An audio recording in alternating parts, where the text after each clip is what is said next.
And it's another great morning. Welcome to the Daybreak Show. I am the Sultan. I'm very psyched because it's 4:45 and this is the earliest I've done a show in a long time. So let's get started. But first, coffee.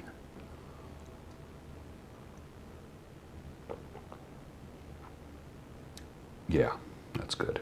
That's good.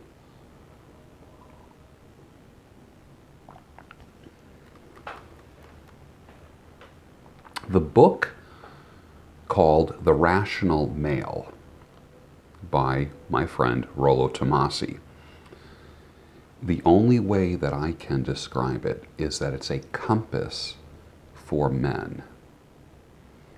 Not a compass for men who've lost their way, but a compass for men whose directional capabilities have been programmed out of them, who have made choices regarding intergender relationships. You can change careers quite easily. You can be fat and lose weight. All decisions that you can make. And they're all reversible. You can stop on a dime and modify and tweak.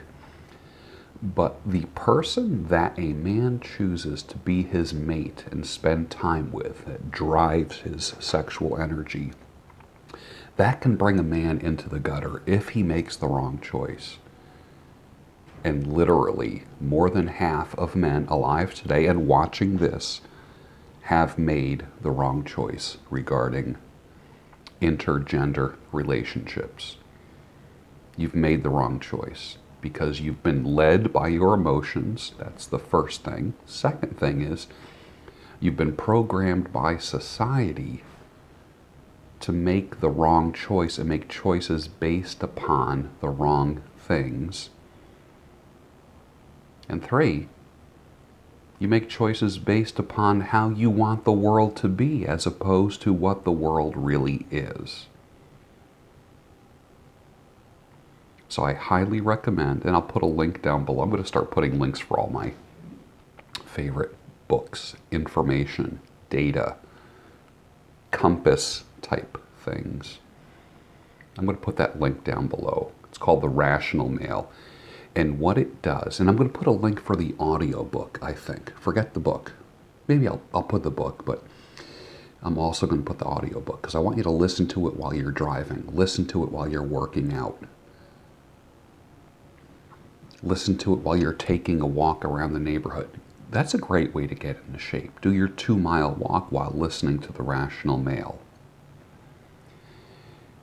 The end result is this, is that it's going to give you a sixth sense that has been, for lack of a better term, programmed out of you. You think you have 5 senses.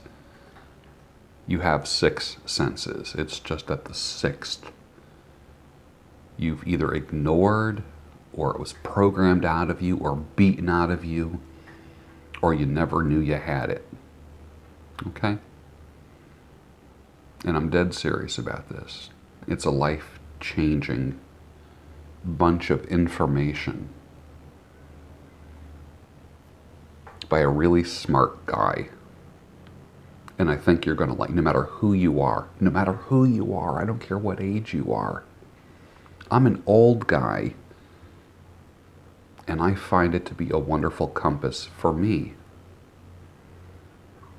There's no other way to put it. It's a compass for men. The name's Maga, M-A-G-A, Krav Maga. How can I disable you today? You have created everything you're experiencing right now, or at least your hand played a role in it somehow. When you come to that realization, poof, just a whole new movie opens up for you. I will never forget being so offended when someone said to me post-divorce, in time, God will reveal to you the role you played in your divorce. And up to that time, I was just playing victim. Literally playing victim. I did get blindsided, but I allowed myself to get blindsided. And I put my guard down and I weakened myself and I made just hundreds of assumptions during that time of my life. Let me say this again. You've created everything that you are experiencing right now in your life, or at least played some kind of role in it, somehow, some way. Very few people are 100% blindsided. Very few.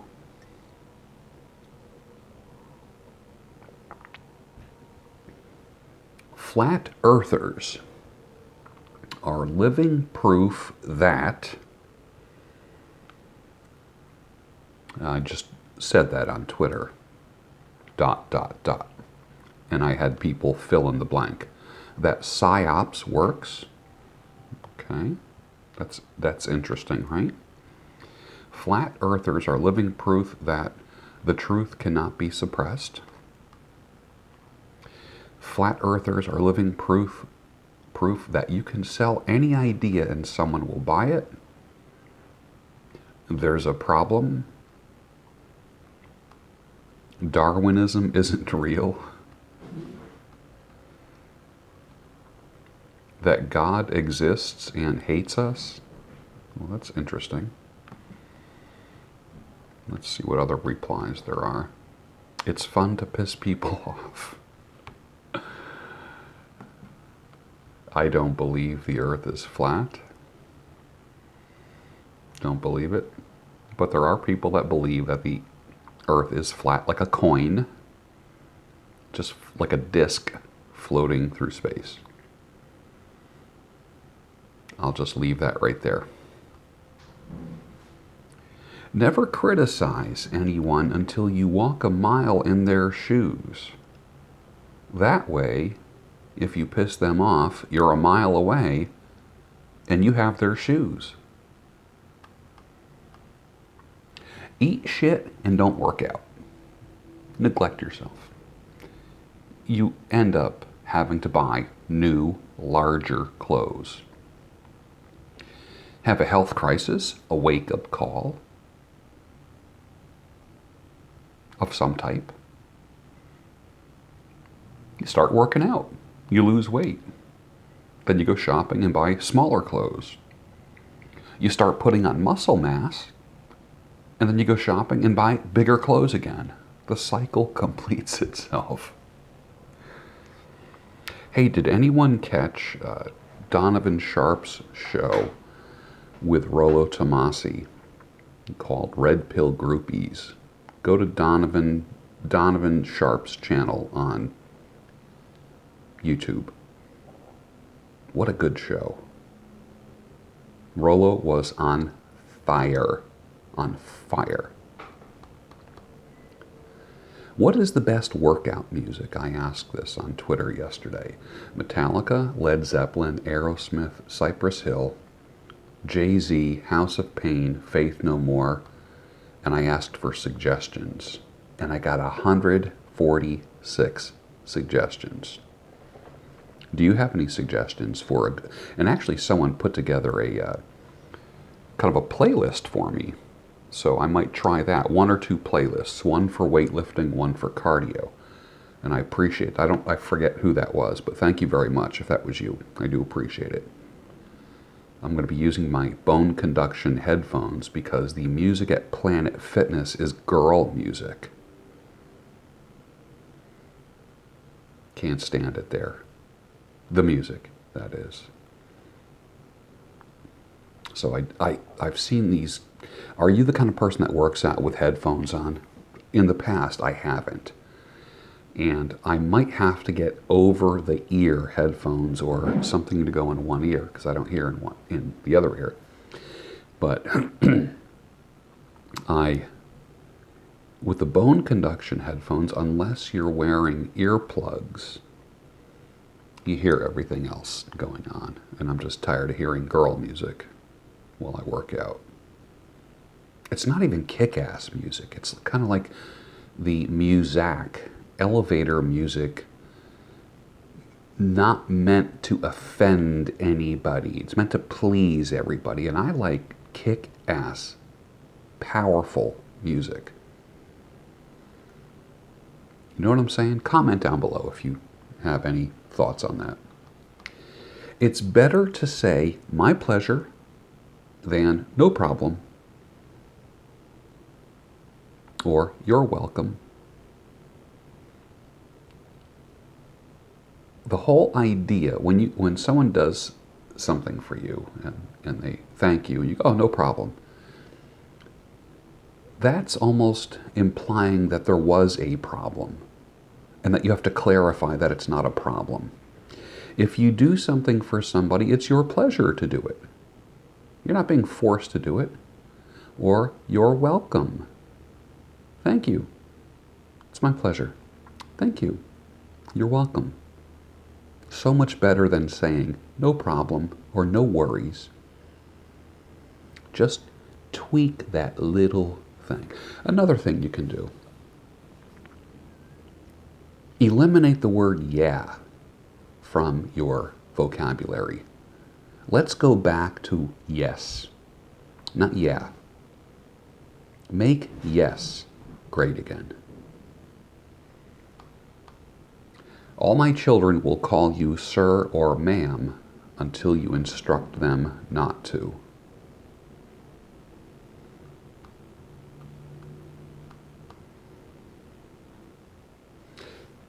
I was a strict but fun parent. Firm, not a prick, but firm. And the kids are doing well. Real well. Train up a child in the way they should go, and when they're older, they won't depart from it. When you have children and they do well, it's no accident. You're not just rolling the dice. Now, there are times when, the one kid just goes off and is doing drugs, or what. You might have been the black sheep of your family. I get that. I understand that. But when people are going in a generally good direction in life, it's not an accident.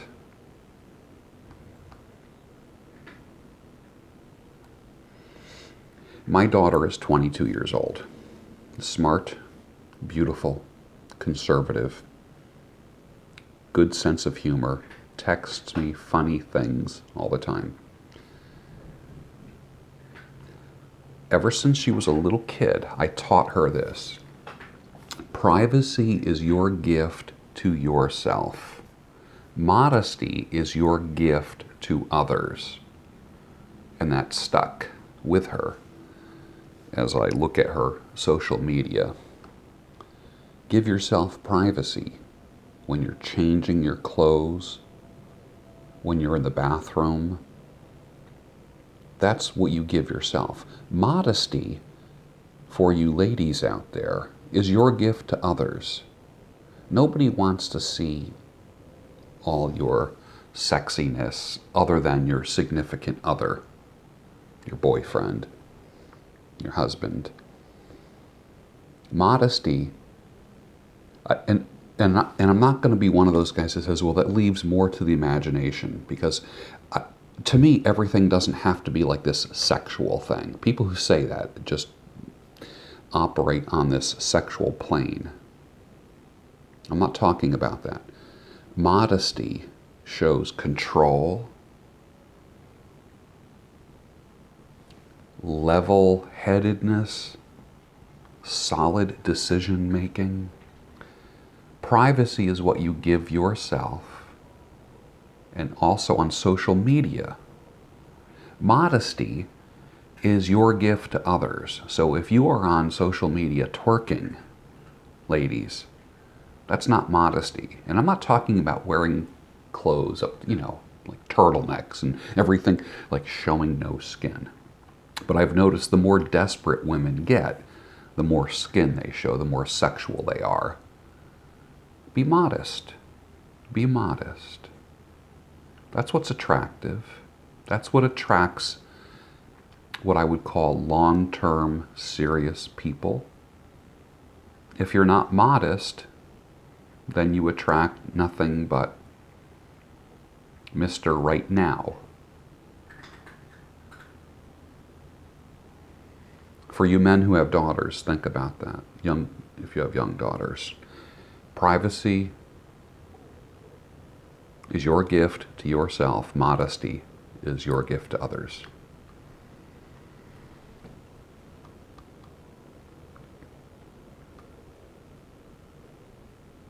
Anyone familiar with Grant Morrison's Klaus? Klaus. That's My Kind of Santa. I looked it up. Someone made that recommendation for me. Now I have to get the graphic novels.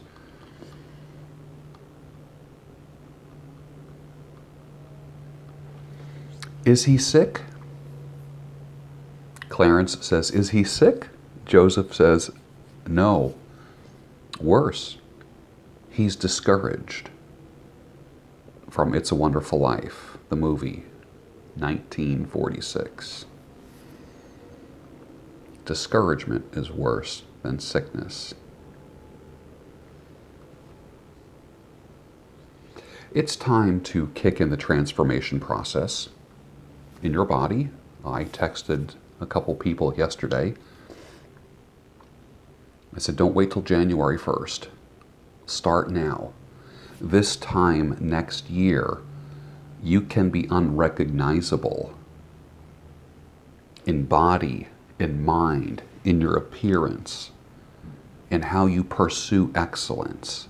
The fruits of your labor can be 100% unrecognizable and different than what's happening in your life now. No more 30, 60, 90 days to miracles. Change happens slowly, but it starts with a decision that you make. Give yourself a year to change. Give yourself a year to lose the weight, to improve yourself. If you need to go into monk mode or MGTOW, go for it. I always say it's a nice place to visit, but you don't want to live there. You'll be fine. Give it a year. Everything can change.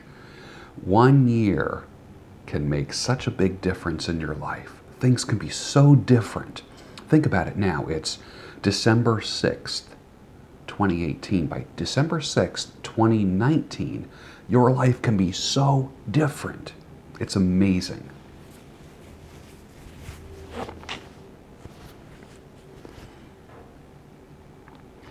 When she sends you a good morning pic, drinking coffee from her NRA lifetime membership mug with the Don't Tread on Me logo,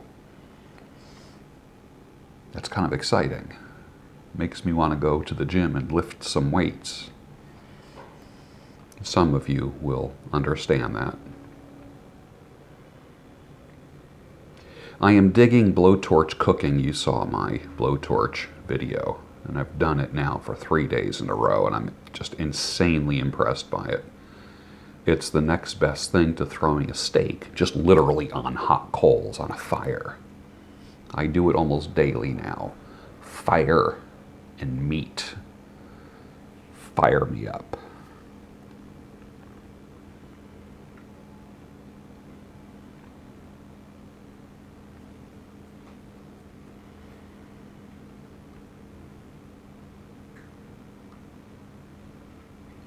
Stop saying you're depressed when it's really discouragement. The real prescription for that is courage, not medication. Even beard championships now have a best female beard category with women wearing fake beards. Good job, soy boys and male feminists. allowing something that is traditionally male, distinctively male, proudly male, and you've polluted it.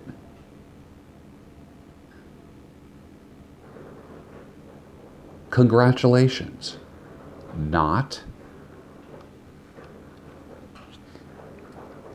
Love me for who I am. Nope. Put down the Haagen-Dazs and get your fat ass to the gym.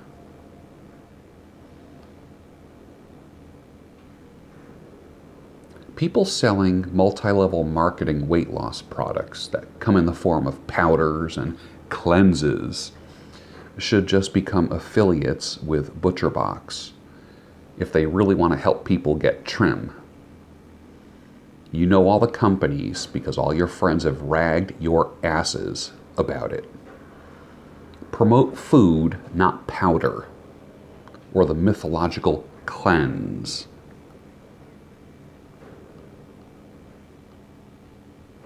When a woman says she doesn't give a shit about what people think about her wrinkles and her fat, and she says, "This is me," that only means that she's with a man who doesn't encourage her to be the best version of herself. Prediction? Both will be fat and unhealthy eventually. Don't lose weight in order to get a mate. Ooh, that sounds like a rhyme there. Don't lose weight to get a mate. For men, pursue excellence, not women. Women, pursue excellence, not men. It's okay to be a trim Santa Claus. I'm betting that 95% of the Santas out there are hypertensive, diabetic, and taking a small handful of medications every day. I say make Santas healthy again. Make Santas healthy again.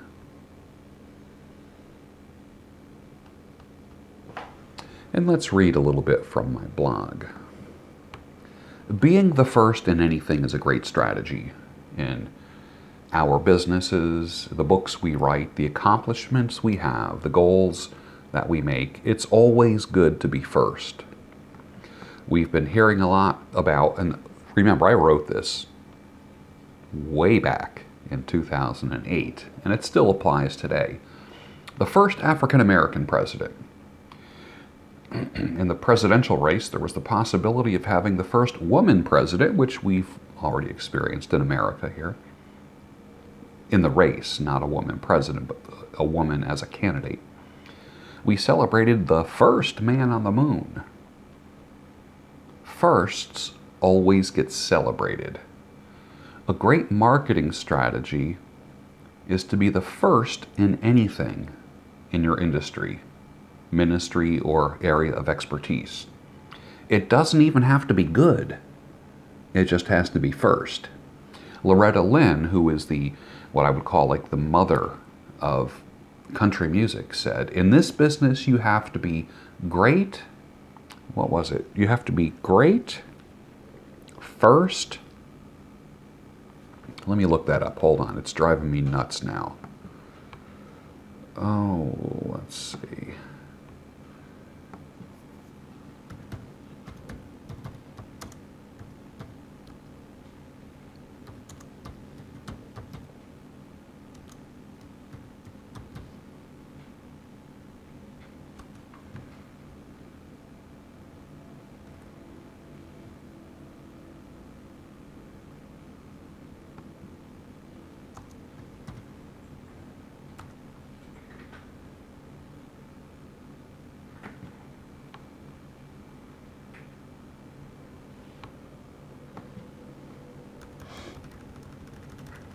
It'll come to me in just a second. In this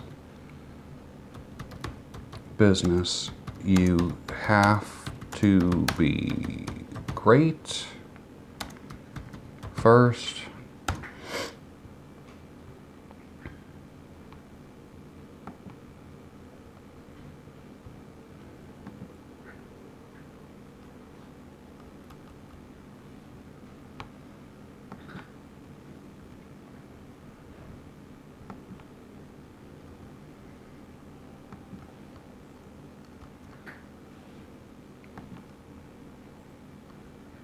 Okay, here we go. Here is, I didn't want to misquote her. To make it in this business, you either have to be first, great, or different. That's the mother of country music. You have, and I'm going to say that applies everywhere. You have to be first, great, or different. What are you doing? How about all three? What a great marketing strategy. Being the first in anything attracts the attention of the media. The first anything usually does well on the web. Having the first anything does drive traffic to your website. Being the first may bring you fame, but it doesn't bring you fortune. It all depends on what you are looking for or can benefit from. Converting being first to cash is a whole different skill set, but it can be done. I wrote this in 2008. In 2008, I have lots of ideas for firsts in my career. So let me ask you, what can you be the first in? It's funny when I look back at things that I wrote a decade ago, how relevant they are today. To myself now. And to you.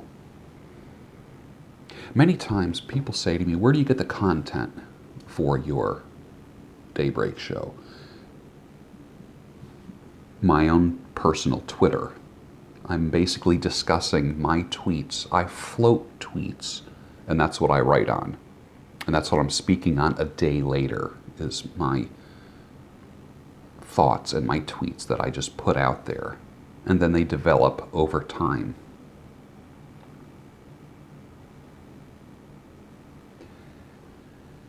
I always want my content to be challenging, interesting, tell stories, comfort people, encourage people, get you off your butt, get you motivated, unstuck. Think about it. We got less than a month before 2019, and 2019 is the year you get unstuck. 2020 is the year that you make your first million. Are you on track for that? And with that, look at this now. It's now 5:17. Have a great day. Finish your coffee.